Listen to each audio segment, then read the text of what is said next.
महाराष्ट्र राज्य माध्यमिक आणि उच्च माध्यमिक शिक्षण मंडळाच्या वतीने घेण्यात आलेल्या 12वी परीक्षेचा निकाल आज जाहीर झाला।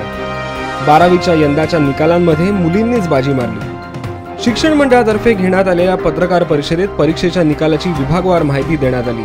त्यानुसार 12वीच्या परीक्षेत एकूण 89.5% विद्यार्थी उत्तीर्ण झाले आहेत। विद्यार्थ्यांना हे निकाल ऑनलाईन पाहण्याचीही सोय मंडळाने उपलब्ध करून दिली आहे। तर 9 जूनला विद्यार्थ्यांना आपापल्या शाळेत गुणपत्रिका मिळतील।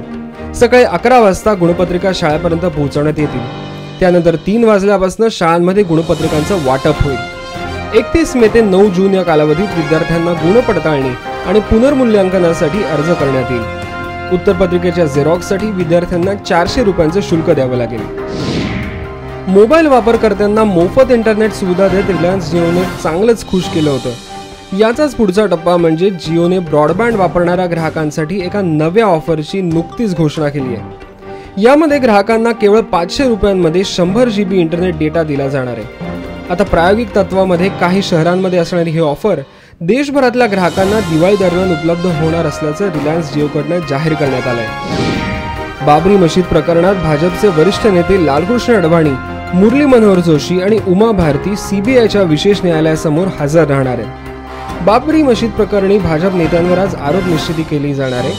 भाजपचे नेते विनय कटियार, विश्व हिंदू परिषदेचे विष्णू हरी दालमिया, साध्वी ऋतुंबरा हेही आज हजर राहणार आहेत। योग गुरु रामदेव बाबा यांची कंपनी पतंजलीची अनेक उत्पादनं गुणवत्ता चाचणीत नापास झालेली आहेत। उत्तराखंडमधील एका प्रयोगशाळेत या उत्पादनांची गुणवत्ता चाचणी घेण्यात आली होती।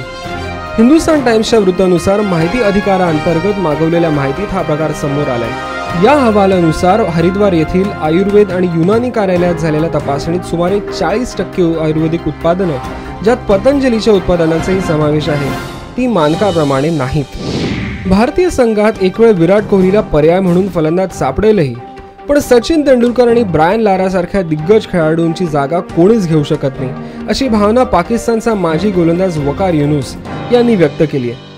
पाकिस्तानच्या संघाचे मिसबा उल हक आणि युनिस खान यांनी नुकतीच आंतरराष्ट्रीय क्रिकेटमधून निवृत्ती जाहीर केली। संघातून अनुभवी खेळाडूंच्या जाण्याने निर्माण होणाऱ्या पोकळीबाबत वकार युनुस बोलत होते।